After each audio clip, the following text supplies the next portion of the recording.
Je m'appelle Christophe Mélanie, je suis associé, dirigeant, fondateur de Tamento. Mon sujet à moi, c'est plutôt le conseil et le développement.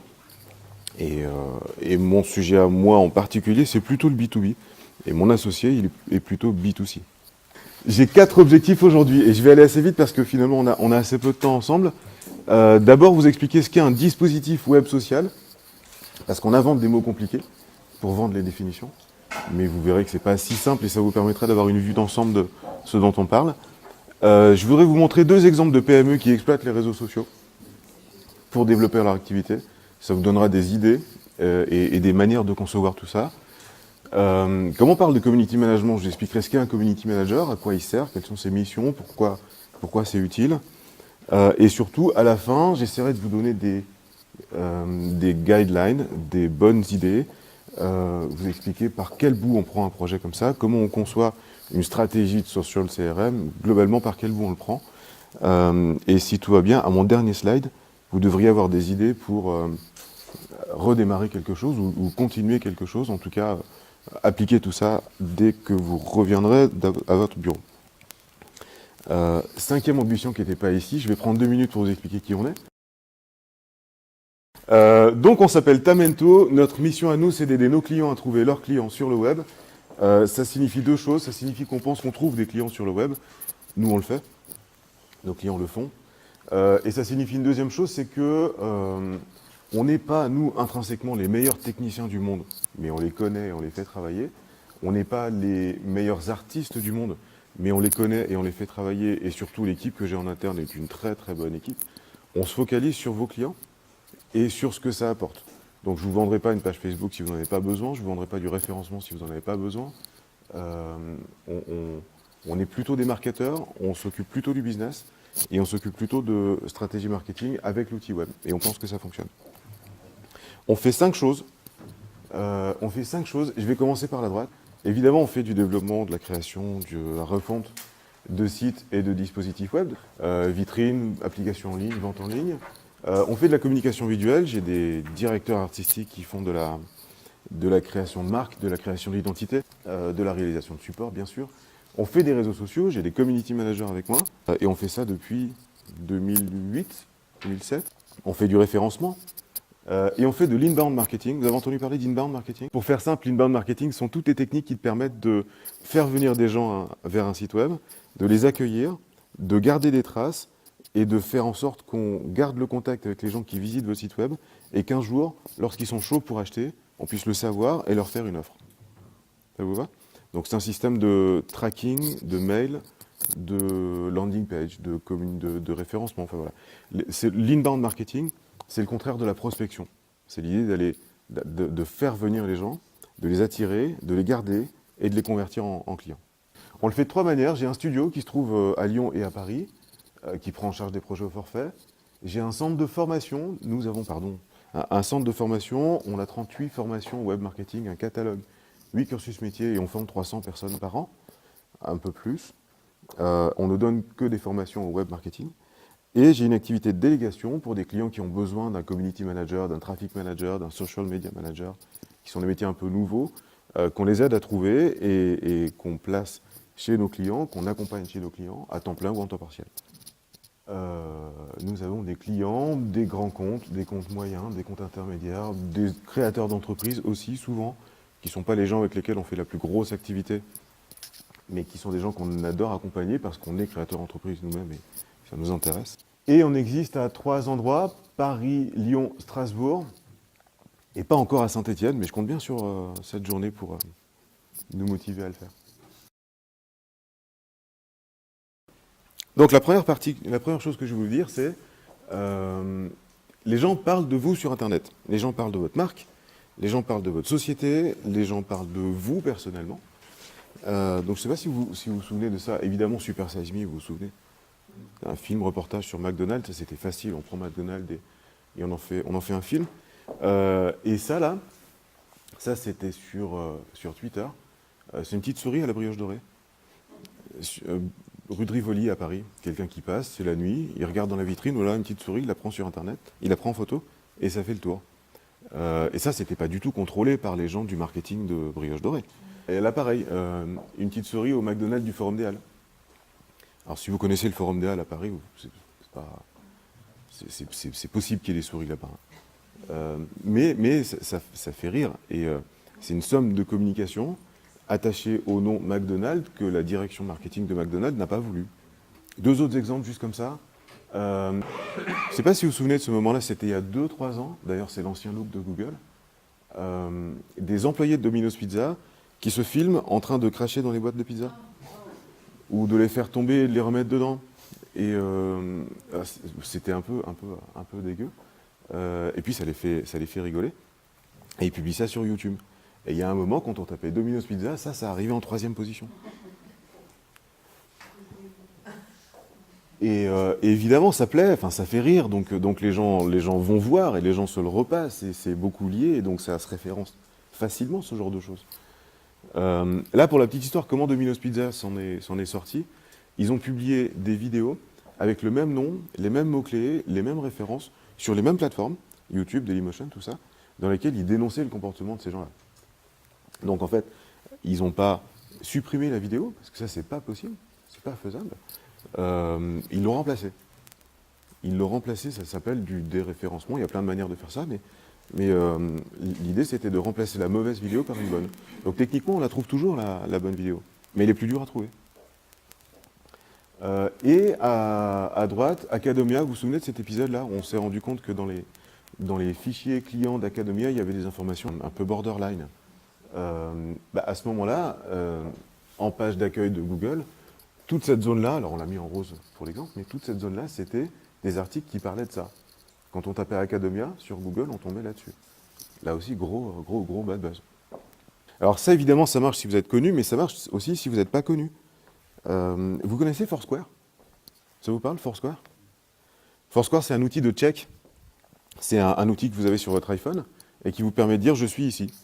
Ça vous permet de dire à vos amis que vous êtes là, mais ça vous permet surtout de dire « je suis ici et c'est bien, et cet endroit me plaît ». Ou « je suis ici et dans cet endroit j'y ai trouvé ça, vous devriez goûter ça, c'est parce que c'est très très bon ». Donc c'est au-delà d'un outil qui permet aux gens de savoir où ils sont, c'est un outil de promotion des lieux. Si vous faites du marketing de lieux, si vous avez un magasin, si vous avez un restaurant, si vous êtes un commerçant, il y a des gens qui déclarent qu'ils sont chez vous et qui mettent des commentaires sur vous, sur Foursquare. Vous êtes sur Foursquare, vous dites « je suis là », il y a un pop-up qui apparaît et qui vous donne les dernières astuces qui ont été entrées par les gens qui sont passés avant vous. Donc par exemple, moi un jour je suis allé dans un hôtel, je check dans l'hôtel parce que ça m'a amusé, et là j'ai une astuce qui dit « si vous voulez vous connecter à Internet, allez demander à l'accueil un câble Ethernet parce que le Wi-Fi ne marche pas ». C'était très utile pour moi. C'est des détails comme ça. Et là, en fait, il y a une pharmacie qui se trouve à Lyon. Quand vous allez dans cette pharmacie, vous checkez, vous avez un message de Camille qui dit « pour l'efficacité et la politesse, pour passer ». Ça fait 3 ans que j'ai le même slide, et ça existe toujours. Cette pharmacie ne le sait pas. Ça, c'est la une du Time de 2006. La une du Time de 2006, vous savez, le Time Magazine élit tous les ans, à la fin de l'année, la personnalité de l'année. De mémoire, l'année dernière, c'était le manifestant, la personnalité de l'année, ou l'année d'avant peut-être. En 2006, c'était vous. C'est le moment où on s'est aperçu que les gens pouvaient écrire sur Internet. Ça a l'air anodin comme ça, mais ça ne l'est pas. C'est le moment où on s'est aperçu que le contenu rédigé par des anonymes était plus gros que le contenu généré par des officiels. C'est à ce moment-là qu'on a inventé cet acronyme UGC, User Generated Content, et c'est là qu'on s'est aperçu que sur le web, avant, il fallait avoir des moyens pour écrire sur le web. Il fallait avoir une bonne agence de com ou un bon service technique, et de l'argent pour avoir un site web, ou quelques compétences techniques, mais c'était pas pour tout le monde. Aujourd'hui, tout le monde peut le faire. Tout le monde peut écrire. Du coup, votre présence sur le web, c'est ce que vous dites de vous, et surtout ce que les autres disent de vous. Et les autres sont plus nombreux que vous. C'est vrai. C'est vrai, les autres sont plus nombreux que vous. Et le fond de ça, quand on parle de médias sociaux, ou de réseaux sociaux, ou de social CRM, social, ça veut dire ça. Ça veut dire des liens entre les gens qui se parlent et qui communiquent plus que vous. Donc ça, il faut essayer de jouer avec ça. Pour faire ça, on met en place un dispositif web social. Alors, Aujourd'hui, il n'y a plus aucun dispositif web qui ne soit pas social. Si vous avez un site internet ou si vous achetez un site internet et qu'on vous dit non, ce site internet, il n'a pas de flux RSS, il n'est pas compatible Facebook, on ne pourrait pas faire la promotion de ça sur Twitter. Voilà, ils sont tous sociaux, les sites web aujourd'hui. Un dispositif, c'est un peu plus complexe que ça, c'est un ensemble d'actions, donc une dynamique de contenu. Évidemment, si les gens parlent sur vous sur Internet, il faut que vous parliez sur Internet. On appelle ça le content marketing. C'est une tendance lourde depuis quelques années et ça va l'être de plus en plus. Il y a aujourd'hui dans les équipes marketing des grandes entreprises des équipes de rédaction, des comités de rédaction, qui sont très très comparables aux comités de rédaction des journaux. Une grande entreprise publique communique énormément, rédige énormément, beaucoup plus qu'avant. Beaucoup plus qu'avant. Il vous faut une dynamique de veille. Cette pharmacie-là, il faudrait qu'elle le sache. Ensuite, ça l'intéresse ou pas, elle le traite ou pas, mais au moins, il faudrait qu'elle le sache.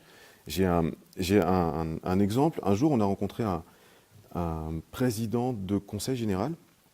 Je me trompe toujours entre président de département et président de conseil général.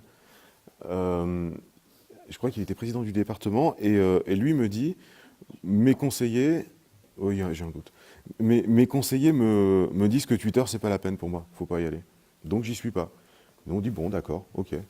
Et puis, en rendez-vous, on regarde un petit peu sur notre iPhone, on fait une recherche avec son nom sur Twitter, il y a 5 comptes à son nom, avec prénom.nom, prénom-nom, initial, 5 comptes des opposants politiques, des faux, qui disent des horreurs en son nom. Ouais. Donc, ça peut être une bonne chose de dire laissez tomber Twitter, votre cible n'est pas sur Twitter, mais ça peut pas être une bonne chose de dire ne regardez pas. On peut plus ne plus regarder là. Alors évidemment, la politique, c'est un contexte un peu particulier, c'est brutal, la communication politique. Mais c'est un exemple. Il y a plein d'autres exemples comme ça qui disent il faut que vous le sachiez. Si quelque chose existe sur vous, il faut que vous le sachiez. Mais au-delà de ça, il faut que vous sachiez comment se comportent vos clients, vos prospects, pour adapter le discours. Je vous donne un exemple qui n'est pas très loin de nous.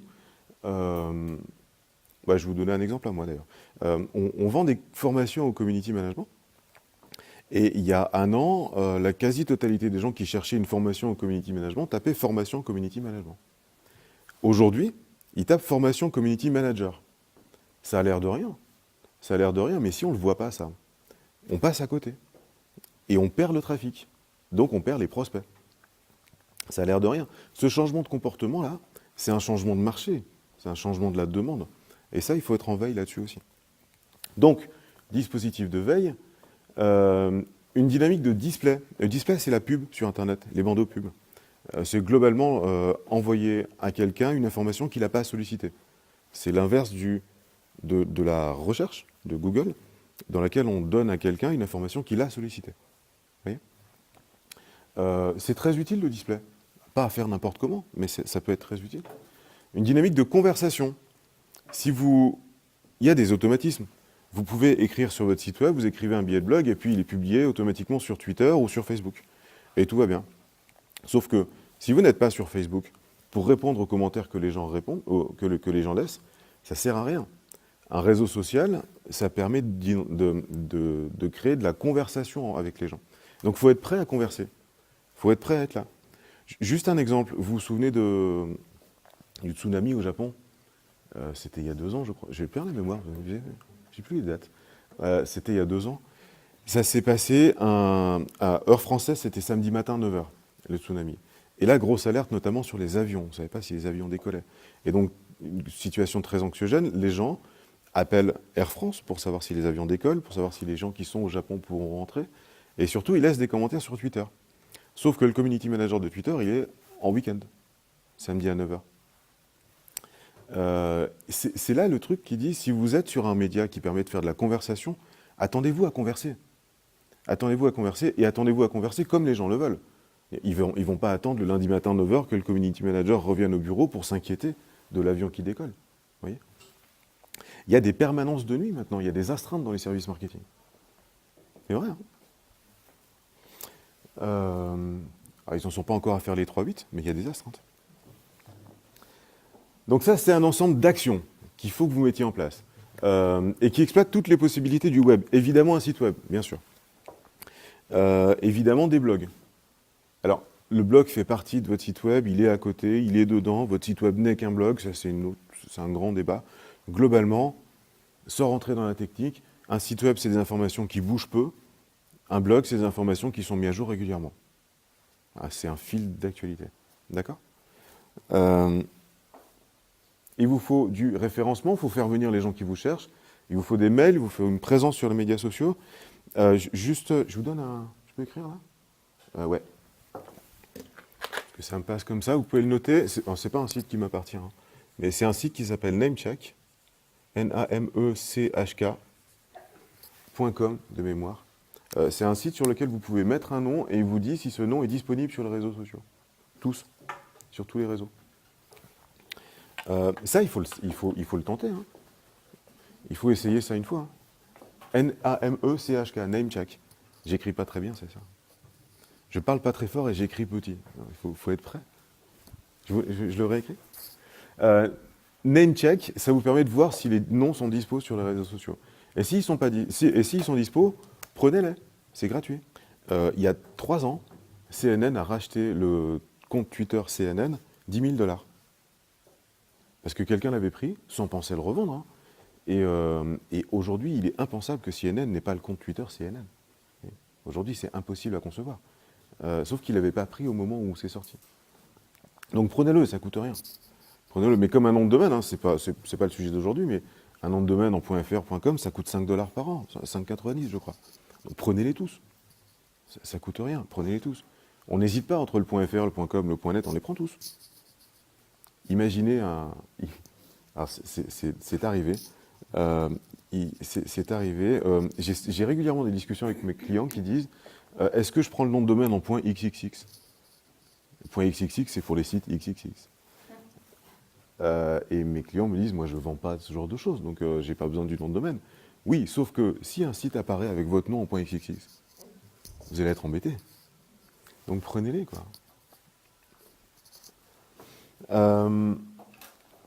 Et tout ça, c'est pour agir sur les conversations. C'est ça, en fait, qu'il faut que vous reteniez. C'est que dans social, on entend le lien entre les gens. Et un réseau social, c'est un ensemble de liens entre les gens. Et faire de la communication sur les réseaux sociaux, c'est travailler sur les liens entre les gens pour développer votre notoriété, développer vos ventes, développer la fidélité, développer tout ce que vous souhaitez développer et qui sont vos objectifs marketing et qui vous appartiennent. Voilà un exemple de dispositif web social. C'est pas si compliqué. D'ailleurs, comme je vous donnerai ce slide, vous pourrez essayer de faire le vôtre. Au cœur de ça, il y a votre site. Il est vert, comme ça, il est plus facile à voir. Au cœur de ça, il y a votre site. À gauche, vous avez tous les médias sur lesquels vous pouvez poser des contenus pour les embarquer dans votre site. Par exemple, cette vidéo là aujourd'hui, cette vidéo qu'on filme aujourd'hui, je ne vais pas la mettre directement sur le blog de mon entreprise, je vais la mettre sur YouTube. Et je mettrai la vidéo YouTube sur mon blog. Ça me sert à quoi? Ça sert à ce que YouTube est le deuxième moteur de recherche au monde. Après Google. C'est pas Bing le deuxième, c'est YouTube. Et donc les gens qui chercheront community management ou réseaux sociaux seront susceptibles de me trouver sur YouTube. C'est une deuxième manière, c'est une deuxième occasion d'être trouvé. Pareil, si vous avez... Donc ça, c'est SlideShare, c'est pour des PowerPoint. Donc de la même manière, hein, le PowerPoint sera sur SlideShare. Script, c'est pour des documents. Flickr, c'est pour des images. Et il y en a plein d'autres. Mais vous pouvez avoir ce réflexe-là, qui est de dire quand j'ai un contenu important à mettre, je le mets d'abord sur un site de partage, et ensuite je le mets sur mon site web, et ça fait 2 occasions de le voir. Sur votre site, vous mettez des articles. Évidemment, par site, on entend blog aussi. Hein. C'est ça l'idée. Et de votre site, vous sortez un flux RSS. RSS, vous voyez ce que c'est? Le flux RSS, c'est la version de votre blog sans la décoration. C'est juste du texte. C'est juste le contenu de vos billets de blog. Et l'intérêt des flux RSS, c'est que c'est interprétable par plein de choses. De sorte que quand vous écrivez un nouvel article, votre flux RSS pousse à tous les gens qui y sont abonnés à un nouvel article en mode texte, qui est exploitable par plein de plateformes. Et de cette manière, votre article va se copier automatiquement sur ces différents réseaux. Ça sont des liens de publication automatiques. Donc ça se fait tout seul. Tumblr, vous voyez ce que c'est? Tumblr, c'est un site Non, pas de microblogging. J'ai perdu le nom. Je crois que c'est un blog minute, quelque chose comme ça, mais il y a un nom anglais qui fait plus sérieux, je l'ai plus. C'est un blog très facile à monter et très facile à alimenter. Fonctionnellement un peu limité, mais c'est une manière très simple de publier des choses. À chaque fois qu'il y a un buzz sur Internet, un truc un peu drôle sur Internet, ou des gens qui veulent réagir très vite à une actualité, ils montent un Tumblr, parce que c'est très facile à faire. Très, très. Donc c'est une autre manière de diffuser votre contenu. Twitter. Quand vous écrivez un article, il y a des solutions pour mettre directement sur Twitter, automatiquement, le titre de l'article et son lien. Ça, c'est pas compliqué. Vous connaissez des solutions qui font ça? En fait, on peut tout faire dans tous les sens. Je vous confie un truc. Je vais essayer d'écrire plus gros. Hop là. Hop. C'est peut-être trop gros. IFTTT. Ça veut dire if this, then that. C'est un outil qui permet de vous connecter toutes vos sources de données, votre blog, votre Facebook, votre Twitter, tout, et toutes les sorties, votre blog, votre Facebook, votre Twitter et tout ça. Et vous dites, quand il se passe quelque chose là, il se passe quelque chose là. Et ça le fait automatiquement. Et vous pouvez faire énormément d'automatismes. C'est vraiment très très intéressant. Vous pouvez dire par exemple, quand vous avez un nouveau commentaire de blog, vous recevez un SMS. Ça vous évite d'être devant tout le temps. Donc il y a plein de possibilités intéressantes. Et puis évidemment, les articles, vous pouvez les poster sur Facebook. Et donc il faut faire un petit peu attention à comment on écrit les articles sur Facebook parce que c'est limité, on n'a pas beaucoup d'espace sur Facebook. Donc voilà, donc tout ça est automatique. Évidemment, on peut aller aussi sur LinkedIn, sur Viadeo. Paper.ly, c'est une autre manière de publier du contenu un peu en format journal. Je ne vous embête pas avec ça. Aweber, c'est un outil de mailing automatisé qui peut vous permettre d'envoyer vos mails, d'envoyer vos billets de blog directement par mail. Et pour générer des newsletters automatiquement. Alors Aweber le fait, Mailchimp le fait, il y en a plein qui le font. Voilà. Donc un dispositif web, c'est ça. Moi, je vous incite, quand vous créez ça, à le dessiner comme ça. Parce que on a volontairement... Alors, je vous embête pas avec ça, mais il y a une boulette là-dedans. Il y a une erreur là-dedans. Une erreur se cache dans ce schéma. Je vais vous la montrer. Ici, là, on a une boucle. Quand on écrit quelque chose, ça se publie sur Twitter et Twitter publie sur Facebook. Et ça se publie sur Facebook aussi. C'est ça, ça fait du doublon. Donc, juste donc ce schéma est faux. Il y a une erreur, mais qu'on a mis volontairement. Si vous ne le dessinez pas comme ça, un jour, vous ne savez plus ce que vous avez fait. Et vous êtes susceptible de faire des boulettes, comme nous. Donc, moi, je vous incite à le dessiner comme ça. OK? Et puis, ça vous permet aussi de dire, vous avez des publications automatiques qui sont des flèches. Vous avez des endroits où vous mettez du contenu original. Parce qu'il ne faut pas mettre que des automatismes. Hein. Les gens en face de vous ne sont pas des robots, donc il ne faut pas leur présenter que des robots. Et puis il y a des occasions de converser, il y a des endroits dans lesquels les gens peuvent mettre des commentaires et il faut vous préparer à ça. Donc c'est une manière de le modéliser. OK? Je vais aller vite parce que je sens que je vais me faire virer. On peut poser des questions? Bien sûr, oui. Quel est l'intérêt finalement d'avoir, si on a un site web, d'avoir en plus un blog, si on peut par ailleurs utiliser par exemple Tumblr? Alors, si vous avez un site web et que vous avez un blog dans le site web... Ma question c'est si on n'a pas de blog. Si vous n'avez pas de blog dans le site web? Ça vaut le coup d'en développer un ou est-ce qu'il faut simplement utiliser par exemple Facebook comme un blog? Non, alors utiliser Facebook comme un blog, c'est un petit peu limité quand même, en termes de fonctionnalité, donc vous allez être un petit peu embêté. Vous pourriez utiliser un Tumblr comme blog externe, ça peut marcher. Là aussi, fonctionnellement, c'est pas top, mais vous pourriez. En termes de référencement, et mon collègue d'à côté sera d'accord, l'idéal, c'est quand même que votre blog soit sous le même nom de domaine. Parce que le blog va ramener du trafic, et plus vous avez de trafic sur votre site web, plus Google vous prend au sérieux, pour faire simple. Mais vous pouvez le faire avec Tumblr aussi. Vous pouvez avoir un Tumblr avec une URL, une adresse web spéciale. L'idéal quand même, c'est que, en tout cas, c'est ce qu'on utilise nous, l'idéal quand même, c'est que vous ayez un contrôle de tout ce qui se passe sur tout, et donc que vous ayez de l'analytique. L'analytique que vous voulez, mais l'idéal, c'est que vous ayez de l'analytique. Et si vous avez un site avec, même si les moteurs ne sont pas les mêmes, si vous avez un endroit avec un site et un blog, si vous avez au moins Google Analytics, ça vous permet de comprendre ce qui se passe et de prendre des décisions, et ça c'est le plus important. L'idée du blog, c'est de ramener vers le site. C'est de faire des connexions entrantes vers le site.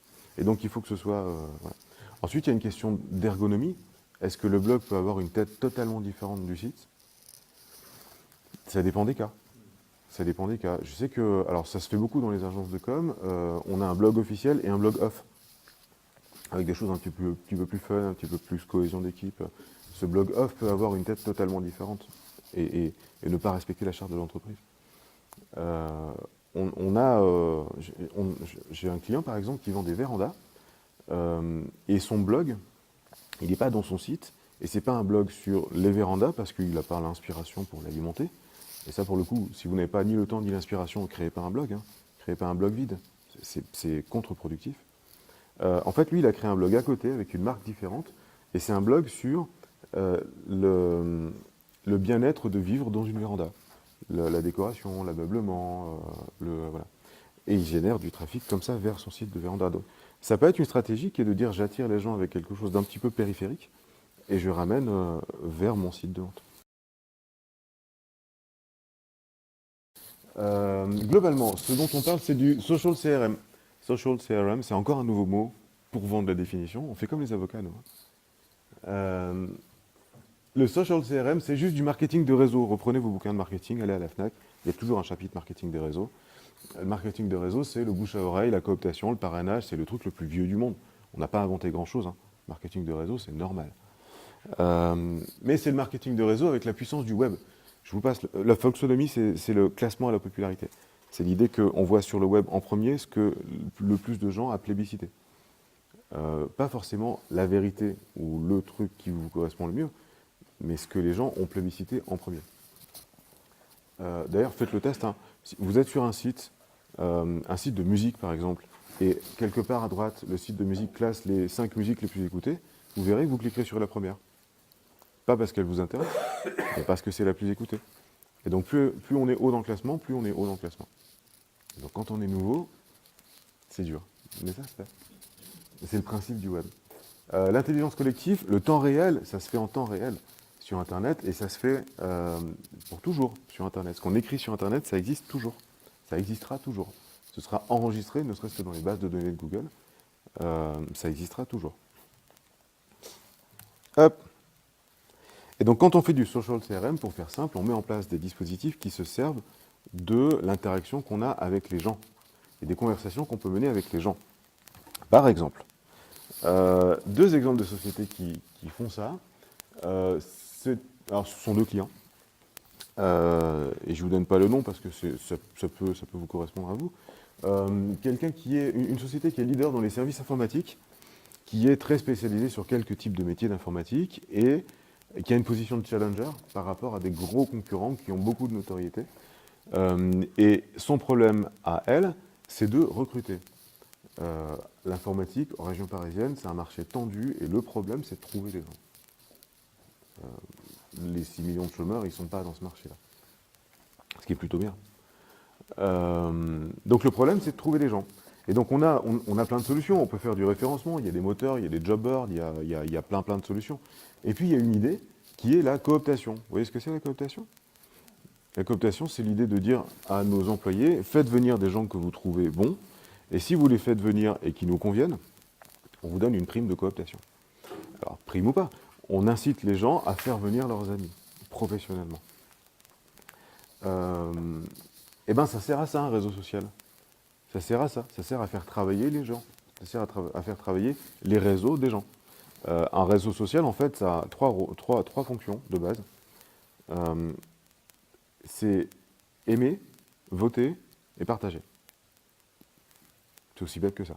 Un réseau social, ça permet de faire ça. D'aimer, de voter et de partager. On ne peut pas voter sur Facebook. On aime et on partage. Mais on ne met pas de notes à quelque chose. Mais les réseaux sociaux, ça permet juste de faire ça. Donc imaginez, comment on fait de la cooptation de manière traditionnelle? On dit aux gens, il y a des postes ouverts. Donc si tu as en tête quelqu'un que tu connais, qui cherche un job et qui serait pas mal, propose-nous-le.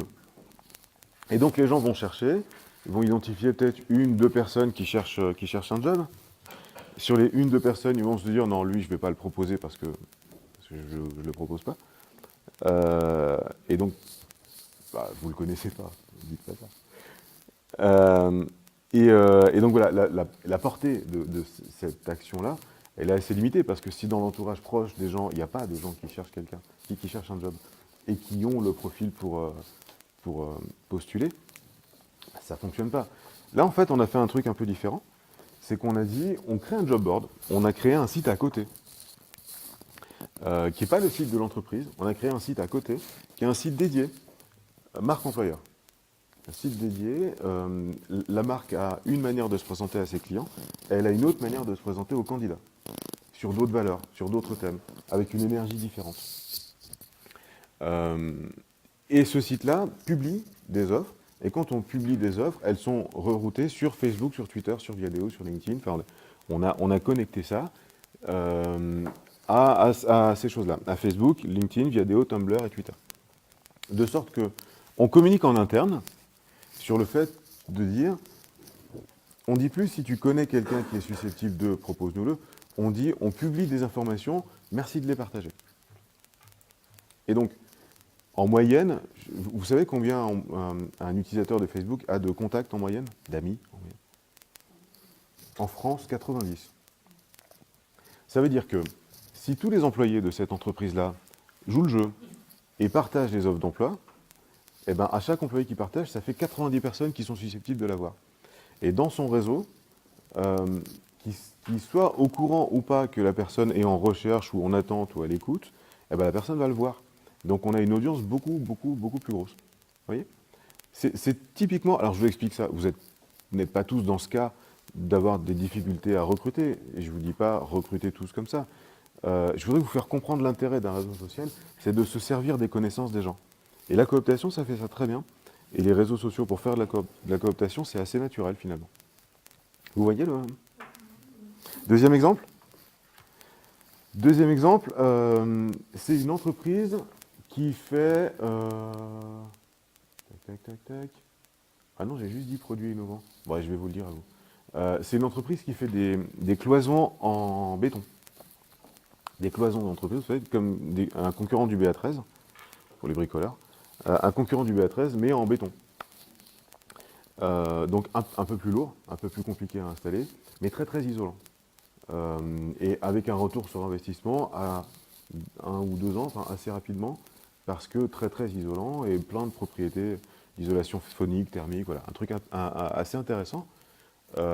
Sauf que après une année d'exploitation, ça ne fonctionne pas, parce que les architectes et les entrepreneurs trouvent ça trop compliqué. Ça les embête. Et donc là, on se dit, ouais, mais les clients finaux, les gens qui pensent à leur maison, ils seraient, eux, susceptibles de se dire, tiens, c'est intéressant pour ma maison. Le problème, en fait, c'est que ce n'est pas un sujet. Personne ne discute. Si vous avez acheté ou fait refaire une maison ou un appartement, personne ne vous a demandé quel type de cloison vous vouliez. Tout le monde met du BA13 naturellement. Donc là, en fait, on a cherché où étaient les discussions sur l'isolation thermique, les maisons positives, ce genre de choses, et on se rend compte que c'est sur les forums.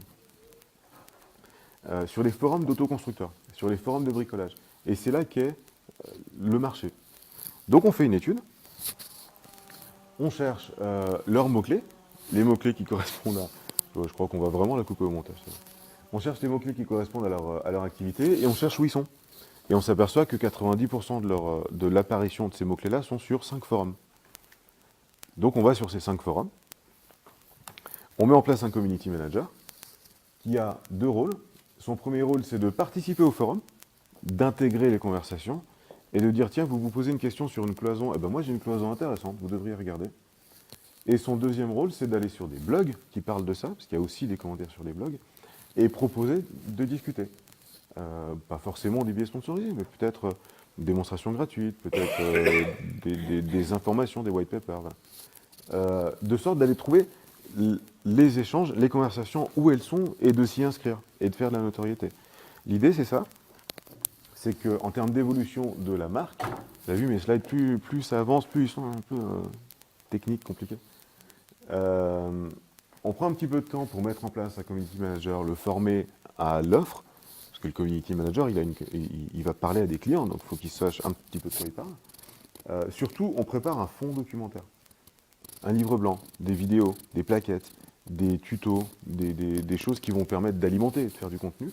et puis on va continuer à le préparer et on le diffuse.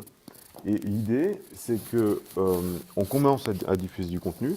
Petit à petit, le contenu va être rediffusé. En parallèle, on va dans les forums. D'abord, on écoute. On ne va pas dans un forum en disant « ce que je vends, c'est super ».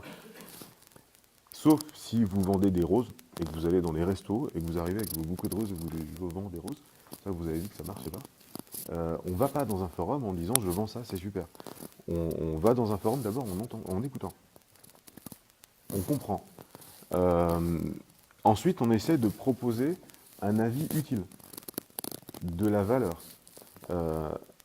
Et ensuite, petit à petit, les gens vont vous demander conseil. Et ensuite, petit à petit, les gens vont se servir de vos conseils pour le rediffuser. Et l'idée, c'est de faire démarrer la machine et que les gens, petit à petit, parlent de vos produits, en bien ou en mal, mais qui parlent de vos produits. Et donc, ce community manager, notamment, il a un système de veille.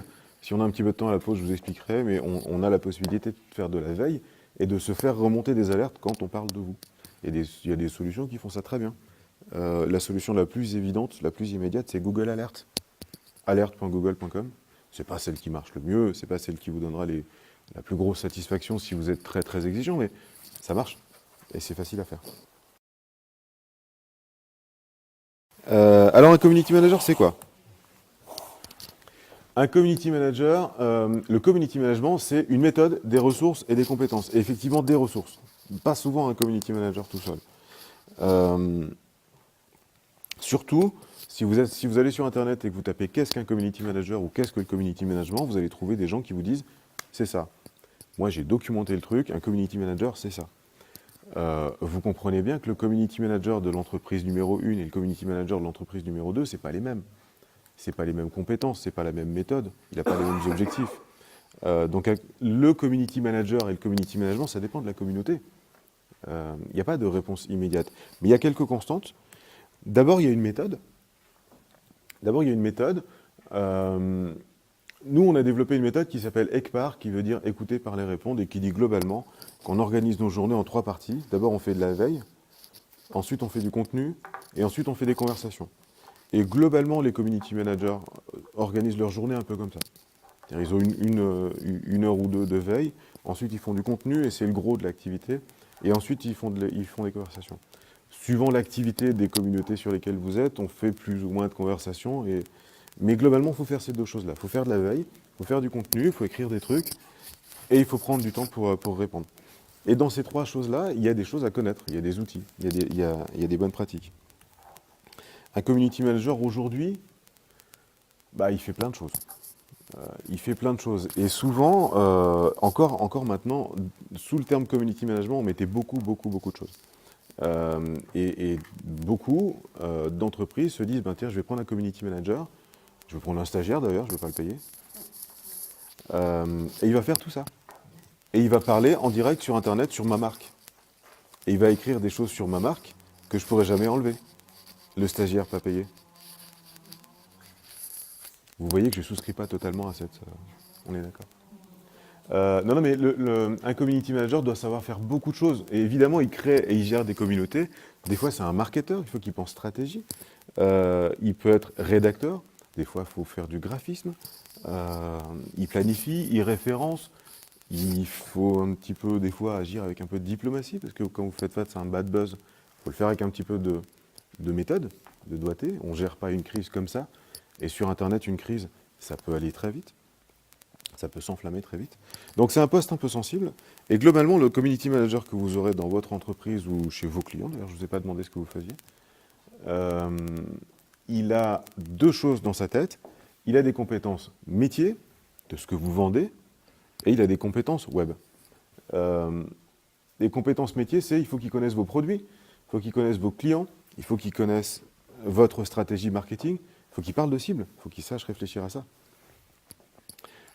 Et puis en termes de web, évidemment, le sens de l'écoute, le sens de contact. Quoi qu'on a eu des surprises. On a des community managers, alors on a eu des community managers très très timides, très très renfermés. À l'écrit, ils étaient très bien. Et c'est souvent une manière pour des timides d'avoir un vrai travail, un vrai job d'expression et de communication. Ça leur convient très bien. Évidemment, il faut un goût prononcé pour Internet. Je vous dis ça parce qu'un jour, on a reçu, pour un poste de commercial, une fille qui vient nous voir et qui nous dit ouais, Facebook, tout ça, j'aime pas du tout. On l'a pas prise. Un peu de curiosité intellectuelle, bien sûr, parce qu'il y a beaucoup de choses nouvelles sur Internet et il faut être ouvert à ça. Il faut savoir rédiger, avoir quelques connaissances techniques pour paramétrer un analytics, par exemple, c'est pas simple. Il faut savoir le faire. Et des fois, quelques connaissances graphiques. Et globalement, le community manager, en fait, il peut être amené à faire plein de choses. Mais globalement, ce que je vous ai dit précédemment, c'est faux. C'est faux parce qu'il n'y a pas de profil type de community manager, ça dépend de la communauté, encore une fois.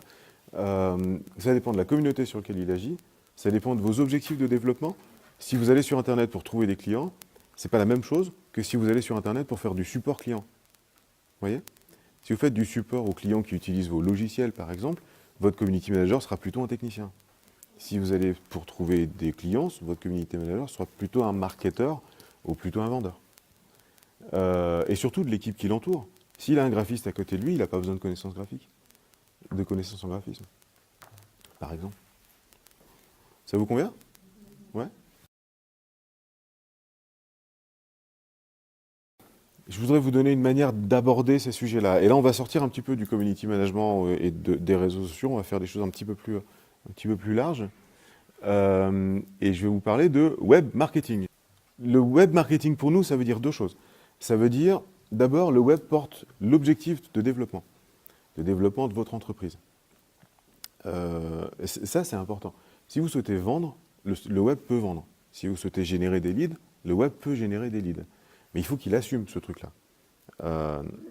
Pour faire simple, vous n'aurez pas de bons résultats avec un site web que vous faites vous-même et que vous achetez 50 € par mois ou par an sur un site indien. Le budget que vous mettez dans un site web, si vous voulez qu'il vende, c'est un budget commercial. C'est l'équivalent d'un budget commercial. Alors je vous parle de budget pour que vous matérialisez les choses. Comprenez l'énergie, comprenez l'attention que vous y portez. Le web tient les objectifs de développement, ça veut dire deux choses. Ça veut dire qu'il faut que votre dispositif web attire vos prospects vers vous. Ça peut se faire. Et la deuxième chose, c'est qu'une fois que vous avez attiré vos prospects, il faut que vous leur fassiez faire ce que vous attendez d'eux. Ça s'appelle de la conversion. Le taux de conversion, ça vous parle ? Ouais.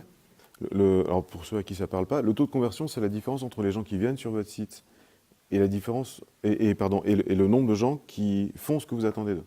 Par exemple, vous avez une page de vente, vous avez 100 visiteurs, une vente, ça fait un taux de conversion d'1%. Et selon les cas, c'est bien, 1% de conversion. Selon les cas, ça peut être bien. Si vous faites de l'AdWords, par exemple, si vous payez pour que les gens viennent chez vous, vous savez quel est le mot-clé le plus cher sur AdWords ? Alors, j'ai regardé ça il y a 6 mois. Non, c'est les dispositifs loi Cellier, ou le remplaçant de la loi Cellier, vous savez, les achats immobiliers. Quand j'ai regardé, c'était aux alentours de 36 € le clic. Ouais. Livraison de fleurs, quand j'ai regardé il y a 6 mois, c'était 25 €. Eh bien, c'est ça la question. Alors, je ne connais pas leur taux de conversion. Et puis, ça dépend des sites. Mais si votre taux de conversion, il est de 1%, la commande, à 25 €, vous l'avez payé 2500 € de com. Donc, le taux de conversion, c'est vraiment important. C'est vraiment important. Il y a un truc que mon associé adore dire, c'est si vous avez une boutique qui est sale, mal rangée, pas bien achalandée, avec une vendeuse qui fait la gueule, qui n'est pas très, très attirante, payez pas un 4x3 pour faire venir des gens dans votre boutique. Ça ne sert à rien. C'est pas utile. Faites déjà un peu du ménage dans votre boutique. Le taux de conversion, c'est ça. Vous embêtez pas à faire du référencement si votre site n'est pas performant. Faites pas venir les gens. Rendez votre site performant déjà. Mais c'est pas le sujet. Je vous l'ai dit parce que je voyais que j'avais un petit peu d'avance, alors je profite. Mais c'est pas totalement le sujet. Le sujet, c'est que le web porte l'objectif, et comme on fait du web marketing, on fait du marketing. Et si vous avez fait un petit peu de marketing, on a dû vous dire que la première chose qu'on fait quand on fait du marketing, c'est segmenter, diviser votre marché. On ne parle pas à un marché de manière unitaire, on parle à un marché de manière segmentée pour adapter le discours et adapter l'offre. On considère, nous, qu'il y a, de manière générale, 3 types de visiteurs sur un site Internet, sur Internet. Et c'est notre première segmentation, c'est notre segmentation primaire. On a des visiteurs qui cherchent, qui vont sur Google, qui savent ce qu'ils veulent, qui le demandent à Google. Des visiteurs qui participent, qui sont sur des forums, qui sont sur des conversations de blog, qui sont sur des réseaux sociaux. Alors oui, bien sûr, réseaux sociaux, forums. Un forum, c'est un réseau social, on est d'accord. Un réseau social, c'est pas forcément Facebook et Twitter. Et Google+. Et puis, il y a des visiteurs qui surfent, qui, a priori, ne demandent rien, mais qui seraient susceptibles d'avoir envie de ce que vous vendez. Je vous donne un exemple assez simple. J'ai rencontré une créatrice d'entreprise qui a monté dans le 7e à Lyon. Elle a monté dans le 7e à Lyon un bar à cake. C'est marrant comme idée, un bar à cake. Elle a des bons gros cakes, elle coupe des grosses parts, ils sont bons en plus ces cakes. C'est chouette comme idée. Et elle a payé une boîte de référencement pour être référencée sur le mot bar à cake. Vous en pensez quoi? Personne ne le cherche parce qu'ils ne savent pas que ça existe. C'est aussi simple que ça. Ses clients à elle ne cherchent pas de bar à cake. Peut-être qu'ils cherchent un lieu sympa entre amis dans le 7e. Ça a du sens. Peut-être qu'ils sont dans le 7e et qu'ils cherchent une boutique dans le 7e ou qu'ils vont au cinéma dans le 7e parce qu'elle est proche d'un cinéma et qui seraient susceptibles de pouvoir voir une pub sur la page du film et se dire, tiens, après le cinéma, j'irai dans le bar à cake. Donc là, pour le coup, on aurait plutôt des gens qui surfent, des gens qui ne cherchent pas. Vous voyez le truc? C'est aussi simple que ça. En fonction de la forme de votre demande, vous adaptez la manière qui va bien d'aller chercher les gens que vous attirerez sur votre site web, sur votre dispositif web. Si votre marché est mature au sens où les gens savent ce qu'ils veulent, ils le demandent à Google, évidemment, il faut faire du référencement. Mais il faut même faire plus que du référencement. Si le marché est mature, et qu'ils savent ce qu'ils veulent et qu'ils le demandent à Google, il faut aller voir dans les statistiques de demande sur Google comment les gens le formulent. Qu'est-ce qu'ils tapent? Vous savez qu'on peut savoir ça. Alors, ça a changé de nom, mais un truc qui s'appelle le planificateur de mots-clés AdWords. Vous voyez l'état de la demande. Vous tapez un mot-clé et vous savez si les gens le cherchent. Et puis, il vous fait des propositions de mots-clés annexes qui sont en lien. Alors, il faut des propositions des fois un petit peu hors sujet, il faut faire le tri. Mais vous voyez ce que les gens cherchent. Ce que je vous disais tout à l'heure, formation community management ou formation community manager, c'est critique. Ça a l'air de rien, mais c'est très important. Il y a un an, on avait 1200 demandes de formation community management. Aujourd'hui, il y en a 140 par mois. Et ils demandent tous autre chose. Ils sont toujours aussi nombreux, c'est pas la question, mais ils demandent tous autre chose. Donc si vous êtes sur un marché mature comme ça, mature au sens, le produit existe, la solution existe, les gens le connaissent, c'est pas innovant. La première chose à faire, c'est comprendre la demande. Avant même d'imaginer le nom de votre entreprise, le nom de votre produit, le nom de la nouvelle gamme, avant même de rédiger le texte de votre site internet, demandez-vous comment les gens le cherchent, comment les gens l'appellent, ce que vous vendez. Et ce n'est pas forcément ce que vous avez en tête. Et le web permet de savoir ça. Si vous avez plutôt un marché de niche, un marché d'initiés, dans lequel les gens s'échangent des infos en bouche à oreille, vous avez des visiteurs qui participent. Si vous avez un marché de niche, un marché d'initiés et qu'il y a du bouche à oreille, il y a forcément des endroits sur Internet dans lesquels la conversation existe. Il vous faut trouver ces endroits et y aller. C'est aussi simple que ça. Si vous avez un produit innovant, alors innovant j'entends une solution nouvelle à un besoin qui existe. Une solution innovante à un besoin qui existe. Pas forcément un truc technique ou pas forcément un truc en anglais. Quelque chose que les clients ne connaissent pas et ils ne savent pas qu'ils en ont besoin. Là, vous faites du display. Là, vous faites de la publicité. Et vous trouvez des thèmes annexes pour éveiller l'intérêt et proposer aux gens quelque chose qu'ils n'ont pas cherché, mais dont ils seraient susceptibles d'avoir envie. Ça nous amène à mon dernier slide. Je suis allé plus vite que ce que j'imaginais. Alors souvent, tout ça, on a considéré que c'était le community management. De manière un peu abusive, et on ne va pas avoir un débat de termes ensemble. Euh, Moi, je vous propose d'appeler ça community management ou web marketing ou chasse de jardin. C'est pas très important. Ce qui est important, c'est que vous compreniez cette segmentation-là et que vous ayez en conscience fait les choix en fonction de votre marché. Je ne suis pas en train de vous dire que c'est l'un ou l'autre, hein. Vous pouvez avoir les trois. Vous pouvez avoir les trois. Vous pouvez avoir un marché qui est complexe et complet, mais le discours que vous porterez auprès des gens qui visitent votre site web en passant par Google et le discours que vous porterez auprès des gens qui sont passés par un display n'est pas le même. La cible n'est pas la même. L'efficacité de votre message est à travailler de manière un peu différente. D'accord? Ça nous amène à un dispositif complet qui est que si vos visiteurs vous cherchent, il faut qu'ils vous trouvent. Donc il faut faire du SEO, du SEM, du SEA. SEO, SEM, SEA, ça vous va? Tous? Il y en a un que vous avez loupé là? SEA. Donc SEO, c'est Search Engine Optimization. C'est tout ce que vous faites sur votre site web pour que les moteurs vous trouvent. C'est de la technique sur votre site web. SEM, c'est Search Engine Marketing. C'est les liens payants, AdWords. Et SEA, alors il y a des débats d'experts, mais certains considèrent qu'SEA, c'est la réunion des deux. D'autres considèrent un truc différent que j'ai oublié, mais c'est pas très très grave en fait. Le terme importe assez peu finalement. Ce qui importe, c'est la stratégie de lien, la stratégie de contenu. Si vos visiteurs cherchent quelque chose, il faut qu'ils le trouvent sur Internet.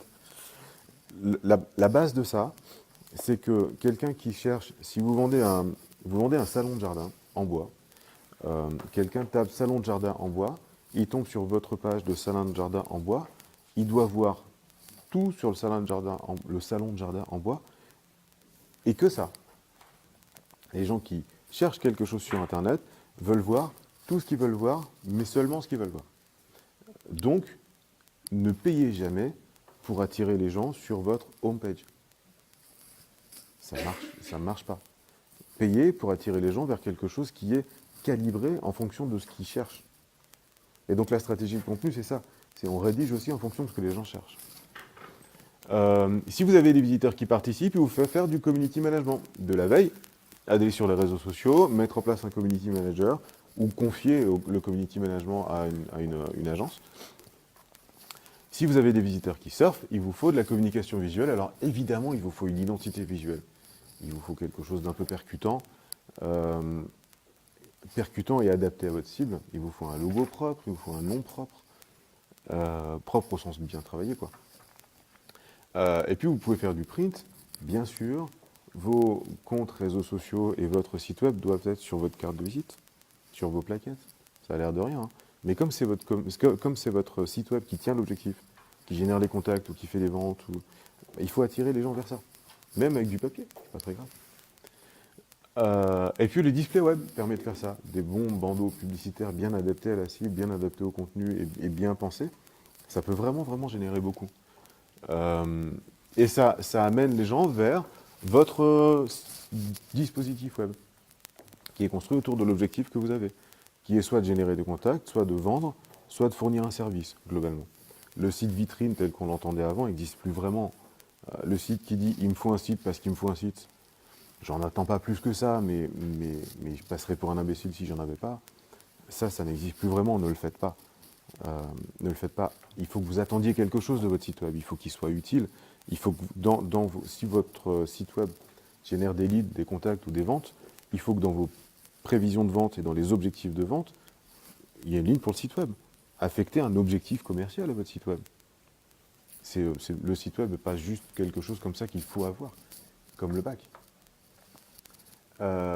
Et puis quelque chose d'un petit peu nouveau, c'est qu'une fois que les gens sont sur votre site web, on va essayer de les capter, de garder contact avec eux et de faire en sorte qu'on puisse suivre le moment où ils seront prêts à tenir vos objectifs.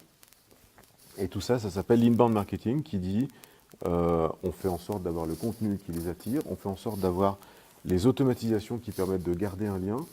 Et ce qui s'appelle le lead nurturing, c'est on mesure les interactions entre les visiteurs, les prospects et votre site, vos landing pages, les réseaux sociaux et vos mails.